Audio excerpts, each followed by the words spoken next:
My self बिंदु बाला कुशल, department of botany. आज का टॉपिक है सॉइल एंड एडेफिक फैक्टर्स। ठीक है, सबसे पहले देखते हैं हम लोग इंट्रोडक्शन।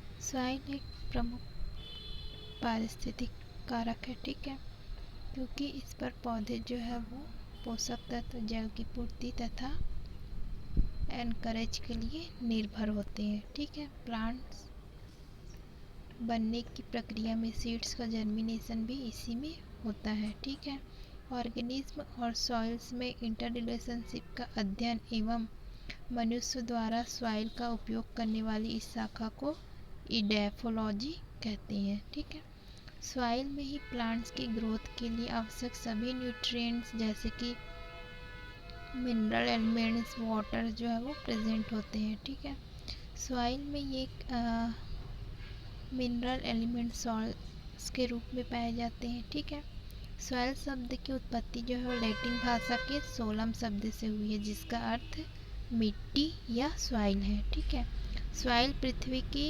सतह का वह भाग है जिस पर पेड़ पौधे उगते हैं। ठीक है, सॉइल का अध्ययन पीडोलॉजी कहलाता है। ठीक है, ट्रेसो 1970 के अकॉर्डिंग सॉइल एक जटिल भौतिक एवं जैविक तंत्र है जो कि पौधों को सहारा प्रदान करता है। ठीक है, और उनके लिए वाटर, न्यूट्रिएंट्स एवं ऑक्सीजन की आपूर्ति करता है। ठीक है, मृदा की संरचना एवं संगठन से संबंधित कारकों को ही सॉइल फैक्टर कहते हैं। ठीक है, फिर देखते हैं ओरिजिन एंड फॉर्मेशन और डेवलपमेंट ऑफ सॉइल। ठीक है, सॉइल का निर्माण कठोर चट्टानों के लीचिंग, ठीक है, निक्षालन के फलस्वरूप होता है। ठीक है, सॉइल के फॉर्मेशन की संपूर्ण प्रक्रिया को दो भागों में बांटा गया है। फर्स्ट है हमारा लीचिंग और दूसरा है पेडोजेनेसिस और सॉइल फॉर्मेशन। ठीक है, सबसे पहले देखते हैं लीचिंग। इसके अंतर्गत बड़ी चट्टानें टूटकर छोटे छोटे सूक्ष्म तथा बारीक कणों में परिवर्तित होती है। ठीक है, लीचिंग की इस क्रिया में निम्नलिखित भौतिक, रासायनिक और जैविक रिएक्शंस भाग लेती हैं। ठीक है, सबसे पहले देखते हैं इसमें फिजिकल लीचिंग। सॉइल का बार्क रॉक्स के लीचिंग के फलस्वरूप होता है। ठीक है, सॉइल का निर्माण जो है वो चट्टानों के लीचिंग के फलस्वरूप होता है। ठीक है, वातावरण के तापमान में उतार चढ़ाव के कारण चट्टानें जो है वो फट जाती हैं और उनमें दरारें पड़ जाती हैं। ठीक है, वर्षा एवं तेज वायु प्रवाह के कारण इन दरारों से चट्टानें जो है वो टूटकर गिरने लगती है, जिससे छोटे छोटे टुकड़ों में क्या हो जाते हैं, परिवर्तित हो जाता है। जल के प्रवाह के साथ साथ चट्टानों को ये टुकड़े लुढ़कते हुए, रगड़ खाते हुए क्या होते हैं, आगे बढ़ते जाते हैं। ठीक है, जिससे इनके छोटे छोटे टुकड़ों एवं सूक्ष्म कणों का फॉर्मेशन होता है। यह क्रिया क्या कहलाती है, फिजिकल लीचिंग कहलाती है। ठीक है, फिर देखते हैं हम लोग केमिकल लीचिंग। इस विधि में पौधों एवं जंतुओं की मृत्यु के बाद उनके जो अवशेष और माइक्रो ऑर्गेनिज्म की क्रिया द्वारा उनके अपघटन के बाद जो ह्यूमस का फॉर्मेशन होता है। ठीक है, यह ह्यूमस ऑर्गेनिक और इनऑर्गेनिक पदार्थ युक्त होता है। ठीक है, और रॉक पार्टिकल के साथ मिलकर उसे उर्वरा शक्ति प्रदान कर पौधों के लिए उपयोगी सॉइल का फॉर्मेशन करते हैं। ठीक है, फिर नेक्स्ट देखते हैं पेडोजेनेसिस और सॉइल फॉर्मेशन। लीचिंग के कारण चट्टानों के छोटे छोटे टुकड़ों तथा कण बनते हैं। ठीक है, इस समय लाइकेन, बैक्टीरिया और fungus, algae, micro arthropods, mollusc etcetera जीव जो है वो उत्पन्न होते हैं और जैविक क्रियाएं होने लगती हैं। ठीक है, ऑर्गेनिक एसिड का फॉर्मेशन, कार्बन डाइऑक्साइड का बनना, जीवों की मृत्यु के बाद ऑर्गेनिक पदार्थ का संचय होना इत्यादि क्रियाएं कार्बनिक पदार्थों का मिनरलाइजेशन करती है। ठीक है, जिसके कारण ऑर्गेनिक और इनऑर्गेनिक पदार्थों का कॉम्प्लेक्स बन जाता है। यही कॉम्प्लेक्स सॉइल कहलाता है। ठीक है, नेक्स्ट देखते हैं क्लासिफिकेशन ऑफ सॉइल। इसके ओरिजिन के आधार पर सॉइल को दो प्रकार में डिवाइड किया गया है। ठीक है, रेसिडेंशियल और ट्रांसपोर्टेड। फर्स्ट है रेसिडुअल और दूसरा है ट्रांसपोर्टेड सॉइल। ठीक है, रेसिडुअल या अवशिष्ट सॉइल किसे कहते हैं? यह वह सॉइल है जो अपने निर्मित स्थान पर ही रहती है, ठीक है, जहाँ पर उसकी पैतृक चट्टानें उपस्थित होती हैं, ठीक है। ऐसे सॉइल के फॉर्मेशन के दौरान वेदरिंग एवं पेटोजेनेसिस एक ही स्थान पर होता है, ठीक है। यह दो प्रकार की होती है, फर्स्ट है रेसिडुअल और दूसरा है क्यूम्यूलोस। रेसिडुअल किसे कहते हैं? यह सॉइल की उत्पत्ति खनिजों से होती है, ठीक है। और क्यूम्यूलोस किसे कहते हैं? जब सॉइल का संचय कार्बनिक पदार्थ के रूप में होता है तब उसे संचित मृदा या क्यूम्यूलस कहते हैं, ठीक है। नेक्स्ट देखते हैं ट्रांसपोर्टेड सॉइल किसे कहते हैं? वह सॉइल जो एक स्थान से दूसरे स्थान पर कृत्रिम या प्राकृतिक रूप से ले जाई जाती है, ठीक है, वो हमारा क्या है? ट्रांसपोर्टेड सॉइल है। ट्रांसपोर्टेड सॉइल को फिर से 4 भागों में डिवाइड किया गया है, एल्यूवियल सॉइल, कॉल्यूवियल सॉइल, इओलियन सॉइल और ग्लेशियन सॉइल, ठीक है। सबसे पहले देखते हैं एल्यूवियल सॉइल किसे कहते हैं? जल द्वारा बहाकर लाई गई सॉइल को क्या कहते हैं? एल्यूवियल सॉइल कहते हैं, ठीक है। कॉल्यूवियल सॉइल पृथ्वी की गुरुत्वाकर्षण शक्ति के द्वारा लाई गई सॉइल को हम क्या कहते हैं? कॉल्यूवियल सॉइल कहते हैं। इलोवियन सॉइल वायु द्वारा बहाकर लाई गई मृदा को हम क्या कहते हैं? इलोलियन सॉइल कहते हैं, ठीक है। उसी प्रकार से ग्लेशियल सॉइल किसे कहते हैं? ग्लेशियर्स के द्वारा बहाकर लाई गई सॉइल को ही ग्लेशियन सॉइल कहते हैं, ठीक है। नेक्स्ट देखते हैं सॉइल प्रोफाइल्स। ट्रेंच के रूप में दिखाई देने वाले सॉइल या सॉइल की गहराई तक वर्टिकल सेक्शन को ही हम क्या कहते हैं? सॉइल प्रोफाइल कहते हैं, ठीक है। सॉइल के डेवलपमेंट के दौरान होने वाली प्रक्रिया द्वारा धीरे धीरे कई स्तर का निर्माण होता है। इन स्तरों के अनुक्रम या स्वभाव भी क्या कहलाता है? सॉइल प्रोफाइल कहलाता है, ठीक है। सॉइल प्रोफाइल में निम्नलिखित हॉरिजॉन पाए जाते हैं, जैसे, ठीक है, हॉरिजॉन ए, हॉरिजॉन बी, हॉरिजॉन सी और हॉरिजॉन आर या डी, ठीक है। सबसे पहले देखते हैं हॉरिजॉन ए। ये वाला जो ये हमारा क्या है? पूरा हॉरिजॉन ए है, ठीक है। यह भूमि की सबसे ऊपरी लेयर होती है जिसे टॉप सॉइल कहते हैं, ठीक है। किसको टॉप सॉइल कहते हैं? हॉरिजॉन ए को। इस हॉरिजॉन में ही प्रमुख जैविक क्रियाएं संपन्न होती है, ठीक है, क्योंकि यहीं पर पौधों की पत्तियां एवं मृत भागों, जंतुओं के मृत शरीर तथा अन्य कार्बनिक पदार्थों का फंजाई एवं बैक्टीरिया द्वारा अपघटन होता है, ठीक है। इस क्रिया के फलस्वरूप ह्यूमस या ऑर्गेनिक मटेरियल का फॉर्मेशन होता है, ठीक है, जिसके कारण सॉइल की उपजाऊ शक्ति में ग्रोथ होती है। ए हॉरिजॉन की सॉइल प्रायः जो है वो सैंडी होती है, ठीक है, जिसके कारण सॉइल का समुचित एरेशन होने से पौधे जड़ें इसमें आसानी से ग्रोथ करती हैं, ठीक है। हॉरिजॉन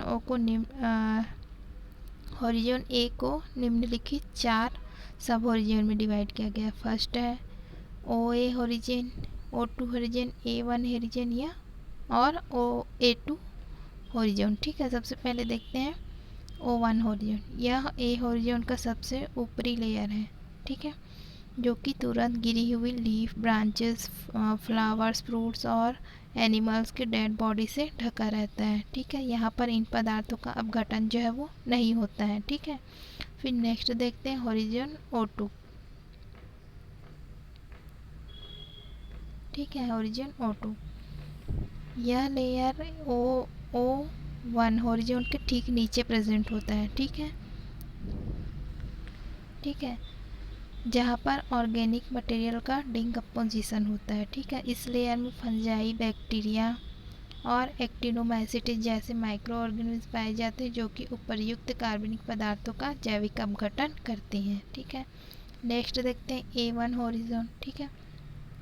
यह कार्बनिक पदार्थों से भरपूर गहरे रंग का लेयर है, ठीक है। यहीं पर कार्बनिक पदार्थ सॉइल में उपस्थित मिनरल मैटर्स के साथ मिलकर ह्यूमस का फॉर्मेशन करते हैं। अतः इस लेयर में उपस्थित पदार्थों को ह्यूमिक या मेलेनोजॉइड रीजन कहते हैं, ठीक है। फॉरेस्ट की भूमि में इस हॉरिजॉन की गहराई जो है वो ग्रास भूमि की अपेक्षा कम होती है, ठीक है। नेक्स्ट देखते हैं A2 हॉरिजॉन। यह हल्के रंग की सॉइल होती है, ठीक है, जो कि A1 रीजन के ठीक नीचे प्रेजेंट होता है, ठीक है। इस क्षेत्र में उपस्थित खनिज पदार्थ बड़े आकार के होते हैं तथा उसमें सैंड की अधिकता रहती है, जबकि ऑर्गेनिक मटेरियल की मात्रा जो है वो कम होती है, ठीक है। इसे पोडसोलिक या एल्यूवियल जोन या फिर जोन ऑफ लीचिंग भी कहते हैं, क्योंकि अत्यधिक वर्षा होने पर इस क्षेत्र में उपस्थित खनिज पदार्थ एवं कार्बनिक पदार्थ निचले क्षेत्रों में चले जाते हैं, ठीक है, जिसके कारण इस क्षेत्र का रंग जो है वो हल्का हो जाता है, ठीक है। फिर नेक्स्ट देखते हैं हॉरिजॉन बी। हॉरिजॉन ए के बाद, ठीक है, ये वाला हमारा लेयर क्या है, हॉरिजॉन बी है, ठीक है। हॉरिजॉन ए के नीचे उपस्थित हल्के रंग की सब सॉइल के लेयर को ही हॉरिजॉन बी कहते हैं, ठीक है। इसकी निम्नलिखित विशेषताएं होती है। इस लेयर में वर्षा का जल धीरे धीरे रीस कर क्या होते हैं, स्टोर होता है, ठीक है। इस लेयर की सॉइल में घुली हुई क्ले, आयरन, मैग्नीज, एल्यूमिनियम और ऑर्गेनिक मटेरियल पर्याप्त मात्रा में होते हैं, ठीक है। अतः यह लेयर जो है वो रिजर्वायर की भांति कार्य करता है। इस क्षेत्र को zone of concentration of transported fine particles भी कहते हैं। इस लेयर में केवल लार्ज ट्रीज की गहराई तक जाने वाले जड़ें ही जो है वो प्रवेश करती हैं, ठीक है। यह लेयर सिलिका युक्त क्ले, ऑर्गेनिक कंपाउंड, एल्यूमिनियम एवं लोहे के ऑक्साइड की उपस्थिति के कारण जो है वो गहरे रंग एवं मोटे दानेदार गठन युक्त होता है, ठीक है। फिर नेक्स्ट देखते हैं हम लोग हॉरिजॉन सी। ये वाला लेयर हमारा क्या है, हॉरिजॉन सी है, ठीक है। यह भी हॉरिजॉन बी के ठीक नीचे उपस्थित खनिज हॉरिजॉन है। इस हॉरिजॉन में ह्यूमस एवं सूक्ष्म जीवों का अभाव होता है, ठीक है। यह प्रक्षेत्र अपूर्ण रूप से वेदरिंग रॉक्स का बना होता है, ठीक है। पौधों की जड़ें इस क्षेत्र में प्रवेश नहीं कर पाती। यहाँ जैविक क्रियाशीलता अल्प अथवा अनुपस्थित रहती है, ठीक है। नेक्स्ट देखते हैं हॉरिजॉन आर या डी। यह अनिच्छादित अनवेदर्ड पेरेंट बेड रॉक का बना होता है, ठीक है, जिसके ऊपर जल एकत्रित होता है, ठीक है। फिर नेक्स्ट देखते हैं types of plants on the basis of soil types. According to Warming 1895 ने सॉइल के आधार पर पौधों को निम्न भागों में डिवाइड किया, ठीक है। सबसे पहले देखते हैं ऑक्जेलोफाइट्स। ऑक्जेलोफाइट्स किसके कहते हैं, अम्लीय मृदा पर पाए जाने वाले, ठीक है। हेलोफाइट्स लवणीय मृदा पर उगने वाले हैं, ठीक है। पाज्मोफाइट जो है वो बालू पर उत्पन्न होने वाले। लिथोफाइट जो है वो चट्टानों की सतह पर पाए जाने वाले। कैस्मोफाइट जो है वो चट्टानों की दरारों पर उत्पन्न होने वाले, ठीक है। फिर नेक्स्ट देखते हैं कंपोजिशन ऑफ सॉइल्स। सॉइल 3 अवस्थाओं वाला जटिल तंत्र है जो कि निम्नलिखित 3 स्टेज से मिलकर बना होता है। पहला है सॉलिड फेज। यह अवस्था खनिज एवं कार्बनिक पदार्थों तथा रासायनिक यौगिकों से मिलकर बनी होती है, ठीक है। सेकेंड है लिक्विड फेज। इसके अंतर्गत सॉइल में उपस्थित नमी आती है, ठीक है। थर्ड है गैसियस स्टेज। इसके अंतर्गत सॉइल एयर आती है, ठीक है। सामान्यतः सॉइल निम्नलिखित 5 घटकों से मिलकर बना होता है। Mineral matter, soil air. Mineral metal जो है 40% होता है। सॉइल एयर जो है वो 25%। सॉइल वाटर जो है 25%। सॉइल ऑर्गेनिक मैटर जो है वो 10%। और सॉइल ऑर्गेनिज्म जो है वो बहुत कम मात्रा में, ठीक है। फिर नेक्स्ट देखते हैं फिजियोकेमिकल प्रॉपर्टीज ऑफ सॉइल, ठीक है। जैसे कि हम जानते हैं सॉइल जो है वो 3 प्रावस्थाओं वाला जटिल कॉम्प्लेक्स है, जिसके कारण सॉइल कॉम्प्लेक्स का फॉर्मेशन होता है, ठीक है। इसकी प्रत्येक स्टेज के अपने अपने फिजिकल और केमिकल प्रॉपर्टीज़ हैं, ठीक है। सॉइल में उपस्थित जीव मृदा के जैविक घटक होते हैं। इसमें उपस्थित विभिन्न प्रकार के खनिज तत्व इसके भौतिक घटक होते हैं, ठीक है। इसी प्रकार सॉइल में उपस्थित विभिन्न प्रकार की गैसें इसके गैसीय घटक होते हैं, ठीक है। मृदा जटिल में सामान्यतः इसको 5 प्रकार के कंपोनेंट में डिवाइड किया गया है। फर्स्ट है mineral matter, soil air, soil water, humus और सॉइल ऑर्गेनिज्म। ठीक है, सबसे पहले देखते हैं हम लोग mineral matter and soil texture. ठीक है, सॉइल में खनिज कणों की मात्रा जो है 44% तक होती है। ठीक है, जटिल एल्यूमिनोसिलिकेट, सिलिका और कैल्शियम कार्बोनेट आदि जो है वो पदार्थ सॉइल में पाए जाने वाले 3 प्रमुख इनऑर्गेनिक पदार्थ होते हैं। ठीक है, एल्यूमिनोसिलिकेट्स के साथ विभिन्न प्रकार के एल्कलाइन सॉल्ट जैसे कि कैल्शियम, मैग्नीशियम, पोटेशियम और सोडियम जो है वो संबंधित रहते हैं। ठीक है, इसमें से कैल्शियम, मैग्नीशियम और पोटेशियम पौधों की ग्रोथ के लिए आवश्यक होते हैं। ठीक है, सॉइल में लोहे के लवण भी पाए जाते हैं। ठीक है, इसके अतिरिक्त सॉइल में फास्फोरस एवं सल्फर के सॉल्ट्स मुख्यतः फॉस्फेट और सल्फेट के रूप में प्रेजेंट होता है। ठीक है, सॉइल में बोरॉन एवं मैंगनीज भी अल्प मात्रा में उपस्थित होते हैं। ठीक है, फिर नेक्स्ट देखते हैं सॉइल टेक्सचर। सॉइल में विभिन्न प्रकार के रॉक पार्टिकल्स पाए जाते हैं। इन रॉक पार्टिकल्स का अपेक्षित अनुपात सॉइल टेक्सचर को निर्धारित करता है। ठीक है, सॉइल टेक्सचर उसमें प्रेजेंट खनिज कणों की साइज पर निर्भर करता है। ठीक है, और सॉइल का यह गुण उसमें उपस्थित वनस्पतियों के लिए महत्वपूर्ण होता है। ठीक है, क्योंकि सॉइल का गठन सॉइल के एरेशन एवं उसकी जल धारण करने की क्षमता पर नियंत्रण रखता है। ठीक है,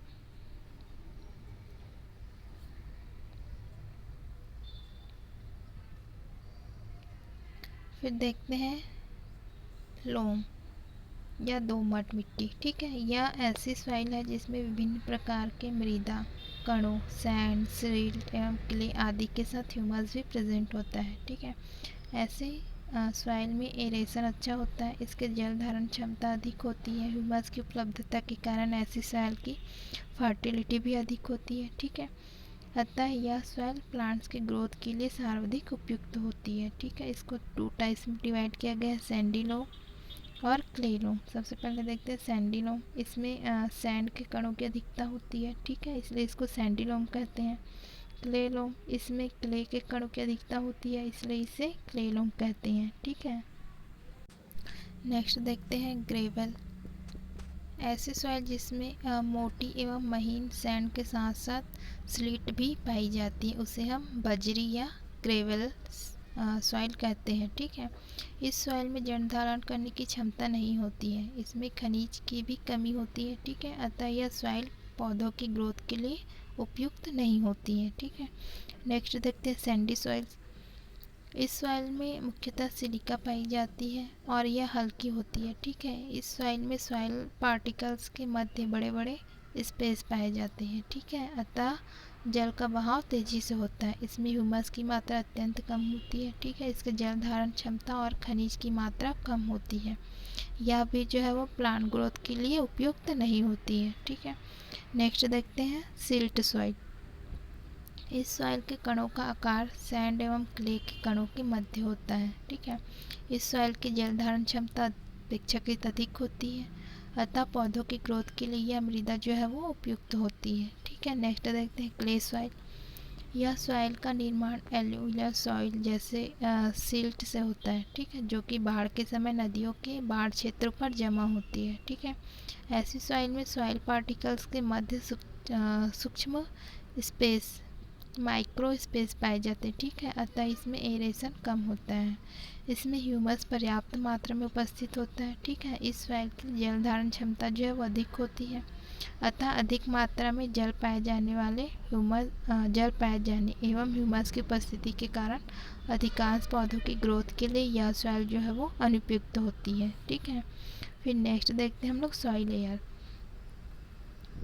सॉइल में बहुत से पोर्स स्ट्रक्चर होती है। ठीक है, क्योंकि इसमें उपस्थित खनिज कणों एवं मृदा के पुंज के मध्य बहुत से रिक्त स्थान पाए जाते हैं। इन रिक्त स्थानों में विभिन्न प्रकार के लिक्विड्स, गैस एवं विलयन भरे रहते हैं। ठीक है, और ये सॉइल का इन्वायरमेंट बनाते हैं। इन पोर्स या स्थानों की संख्या एवं साइज अलग अलग प्रकार की सॉइल में अलग अलग होती है। ठीक है, सैंड में पोर्स जो है वो लार्ज होते हैं परंतु संख्या में कम होते हैं, जबकि क्ले या सिल्ट में पोर्स जो है स्मॉल होते हैं और संख्या में अधिक होते हैं। ठीक है, इस प्रकार सॉइल एरेशन सॉइल में उपस्थित पोर्स के संख्या व आकार पर निर्भर करती है। ठीक है, सामान्यतः एनवायरमेंटल एयर की अपेक्षा सॉइल एरेशन में कार्बन डाइऑक्साइड की मात्रा अधिक तथा ऑक्सीजन की मात्रा जो है वो कम होती है। ठीक है,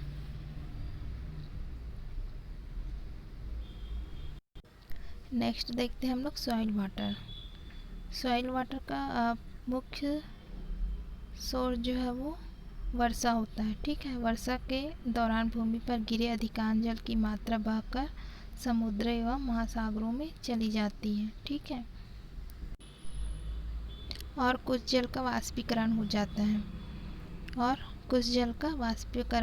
है ठीक है, शेष जल भूमि के द्वारा क्या होते हैं, सोख लिए जाते हैं। ठीक है, सॉइल पार्टिकल्स का साइज शेप तथा जल की मात्रा को नियंत्रित करता है। ठीक है, क्योंकि अलग अलग प्रकार के सॉइल में जल को रोकने की क्षमता जो है वो अलग अलग होती है और सॉइल का यह गुण पौधों की वृद्धि को प्रभावित करता है। ठीक है, इस प्रकार सॉइल का सॉइल टेक्सचर एवं उसकी संरचना वाटर सॉइल एवं सॉइल एरेशन को अत्यधिक प्रभावित करती है। ठीक है, फिर देखते हैं हम लोग टाइप्स ऑफ सॉइल वाटर। इसको 5 स्टेज में डिवाइड किया गया। फर्स्ट है इसका hygroscopic water, gravitational water, capillary water और केमिकल बाउंड वाटर। सबसे पहले देखते हैं हाइग्रोस्कोपिक वाटर। ठीक है, यह वाटर सॉइल पार्टिकल्स के सरफेस फोर्स के कारण उसके चारों ओर थिन फिल्म के रूप में प्रेजेंट होता है। ठीक है, चूँकि यह वाटर सॉइल पार्टिकल्स के चारों ओर कोहेशन एवं एडिशन फोर्स के द्वारा मजबूती से संलग्न रहते हैं। ठीक है, जिसे पौधे एब्जॉर्ब हेतु सॉइल पार्टिकल से पृथक नहीं कर पाते। ठीक है, इस वाटर को क्या करते हैं, पौधे जो है वो एब्जॉर्ब नहीं कर पाते हैं। ठीक है, अतः यह पौधों के लिए क्या होते हैं, अनुपयोगी होते हैं। यह जल तरल रूप में प्रवाहित नहीं हो पाता तथा यह केवल गैसीय स्टेज में ही गति करता है। ठीक है, एयर ड्राई सॉइल में उपस्थित मॉइस्चर को ही हाइग्रोस्कोपिक वाटर कहते हैं। ठीक है, नेक्स्ट है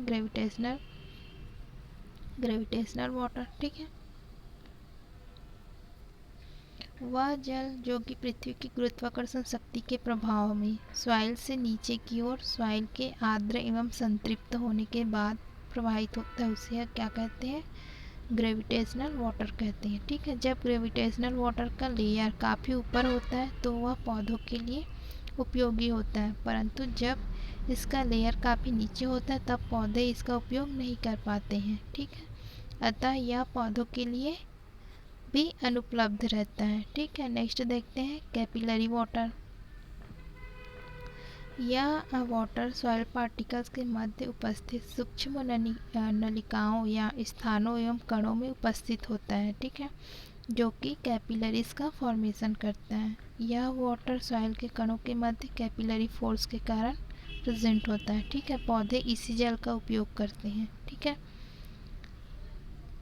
नेक्स्ट देखते हैं केमिकली बाउंड। ठीक है, वाटर वह वाटर जो कि सॉइल के पार्टिकल्स के साथ रासायनिक रूप से बॉन्ड रहता है उसे ही रासायनिक रूप से बंद जल कहते हैं। ठीक है, पौधे के लिए यह जल जो है वो अनुपयोगी होता है। ठीक है, फिर नेक्स्ट देखते हैं सॉइल ऑर्गेनिक मैटर या ह्यूमस। सॉइल का यह लक्षण पौधों की वृद्धि में जल के बाद सबसे महत्वपूर्ण भूमिका अदा करता है। ठीक है, कार्बनिक पदार्थ सॉइल का सबसे कॉम्प्लेक्स भाग होता है। इसका फॉर्मेशन पादप अवशेषों, एनिमल मैनर्स एवं मृत जीवों के सड़ने एवं उसके डिकम्पोजिशन के फलस्वरूप होता है। ठीक है, ह्यूमस के फॉर्मेशन को ह्यूमीकरण कहते हैं। ह्यूमस की उपस्थिति के कारण सॉइल का रंग जो है वो ब्राउन ब्लैक हो जाता है। ठीक है, यह पदार्थ की सूक्ष्म जीवों जैसे कि बैक्टीरिया एवं फंगाई द्वारा अपने पूर्ण विघटन के बाद ह्यूमस या ऑर्गेनिक मैटर कहलाते हैं। ठीक है, यह स्पंज के समान कार्य करके सॉइल की जल धारण क्षमता में वृद्धि करता है। ठीक है, यह खनिज आयनों को भी धारण करता है और सॉइल पार्टिकल्स को आपस में बांध कर रखने का भी कार्य करता है। ठीक है, यह ह्यूमस के पूर्ण अपघटन के बाद इससे कार्बन डाइऑक्साइड, वाटर एवं खनिज पदार्थ सॉइल में मुक्त हो जाते हैं। इस क्रिया को हम मिनरलाइजेशन कहते हैं। ठीक है, ह्यूमस के टाइप्स। ठीक है, इसको 2 टाइप्स में डिवाइड किया गया है, मोर ह्यूमस और मोल ह्यूमस। मोर ह्यूमस यह नॉन पोरस एवं भुरभुरी ह्यूमस है। ठीक है, जिसमें बड़े केंचुआ का अभाव होता है। ठीक है, और इसमें मॉस एवं एरिकेसी समूह के पौधों की अधिकता होती है। यह काले रंग की होती है। ठीक है, इसमें सूक्ष्म जीवों की संख्या जो है वो कम होती है। ठीक है, नेक्स्ट देखते हैं मोल ह्यूमस।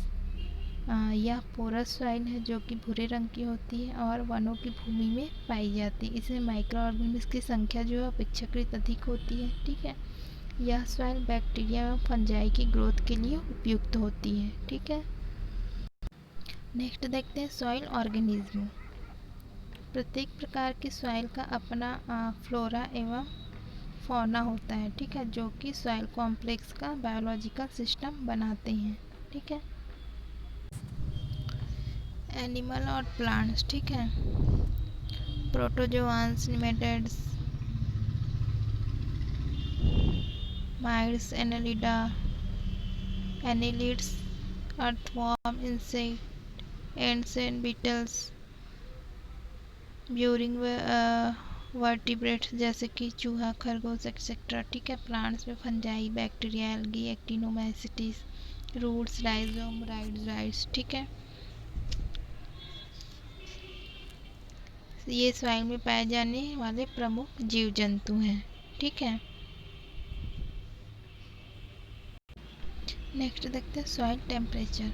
सॉइल टेम्परेचर एक जियोग्राफिकल फैक्टर है जिसका प्लांट्स पर महत्वपूर्ण प्रभाव पड़ता है। ठीक है, सॉइल को हीट सीधे सूर्य एवं अपघटनशील कार्बनिक पदार्थों से प्राप्त होता है। ठीक है, ग्रीष्म ऋतु में भूमि की ऊपरी सतह का टेम्परेचर अपेक्षाकृत अधिक होता है, जबकि शीत ऋतु में भूमि की निचली सतह का तापमान अधिक होता है। ठीक है, सॉइल टेम्परेचर पौधों के द्वारा जल एवं विलेयों के अवशोषण, सीड के जर्मिनेशन, रूट की ग्रोथ एवं पौधों के सभी भूमिगत भागों तथा सूक्ष्म जीवों की क्रियाशीलता को प्रभावित करता है। ठीक है, टेम्परेचर अत्यंत कम होने पर रूट्स के फंक्शंस मंद हो जाते हैं। ठीक है, इसकी जो क्रिया होती है वो कम हो जाती है और भूमि के तापमान में और अधिक कमी होने पर जल से संतृप्त मृदा में उपस्थित पौधे जो है वो मुरझा जाते हैं। ठीक है, ऐसे सॉइल को फिजियोलॉजिकल ड्राई सॉइल कहते हैं क्योंकि पौधे इस जल का अवशोषण नहीं कर पाते हैं। ठीक है, निम्न मृदा तापमान पर पौधों में बौनापन आ जाता है। ठंडी मृदा पौधों में प्रोस्ट्रेट एवं रोजेट ग्रोथ को प्रेरित करती है, जबकि वार्म सॉइल या हाई सॉइल टेम्परेचर के प्रभाव में पौधे जो है वो लंबे हो जाते हैं। ठीक है, सॉइल टेम्परेचर सॉइल में माइक्रो ऑर्गेनिज्म की सक्रियता को भी प्रभावित करता है। इसके द्वारा होने वाली क्रियाएं जैसे कि डिकम्पोजिशन, नाइट्रिफिकेशन और बैक्टीरिया द्वारा होने वाले नाइट्रोजन फिक्सेशन हेतु उपयुक्त सॉइल टेम्परेचर आवश्यक होता है। ठीक है, फिर देखते हैं हम लोग सॉइल पीएच और सॉइल रिएक्शन। सॉइल रिएक्शन की वनस्पतियों पर अपना प्रभाव डालती है। ठीक है, सॉइल रिएक्शन एसिडिक अथवा एल्कलाइन होती है। इस बात पर निर्भर होती है कि सॉइल में हाइड्रोजन आयन की सांद्रता अधिक है अथवा OH आयन की। जब सॉइल में H+ आयनों की अधिकता होती है तब वह एसिडिक होती है और जब उसमें OH- आयनों की अधिकता होती है तो वह क्षारीय होती है। ठीक है, जब सॉइल में दोनों प्रकार के आयन बराबर मात्रा में होते हैं तब ऐसी सॉइल को हम न्यूट्रल कहते हैं, उदासीन। सॉइल रिएक्शन को सामान्यतः pH के रूप में व्यक्त किया जाता है। 7 pH मान न्यूट्रल होता है तथा pH मान 7 से कम होने पर विलयन एसिडिक होता है, जबकि pH मान 7 से अधिक होता है तो एल्कलिनिटी होती है। ठीक है, क्षारीयता प्रदर्शित करता है। सॉइल में एसिडिटी के कई कारण होते हैं। भारी वर्षा से जल में घुलनशील क्षारकों जैसे कि कैल्शियम, मैग्नीशियम, सोडियम और पोटेशियम आदि का लीचिंग हो जाता है। ठीक है, जिसके कारण वाटर में नॉन सोल्यूबल अम्लीय अवशेष सॉइल में शेष रह जाते हैं। ठीक है, जिनके संचयन के कारण सॉइल की अम्लीयता में वृद्धि होती है। गेहूँ, जौ एवं कुकुम्बर आदि को अम्लीय मृदा में उगाने पर उनकी ग्रोथ नहीं हो पाती है। ठीक है, जबकि ऐसे सॉइल में धान, मक्का एवं कपास आदि अच्छी वृद्धि प्रदर्शित करते हैं। ठीक है, जिस सॉइल में घुलनशील सॉल्ट जैसे कि सोडियम एवं पोटेशियम के सॉल्ट्स की कंसंट्रेशन अधिक होती है उसे एल्कलाइन सॉइल कहते हैं। जिस सॉइल में सोडियम, पोटेशियम, मैग्नीशियम के सल्फेट, क्लोराइड्स एवं नाइट्रेट्स अधिक होते हैं उसे सेलिनाइन सॉइल कहते हैं। ठीक है, सॉइल में सॉल्ट्स का अधिक मात्रा में संचय पौधों के लिए जो है वो हानिकारक होते हैं। इसी कारण ऐसी भूमि जो है वो बंजर एवं बंद हो जाती है। ठीक है।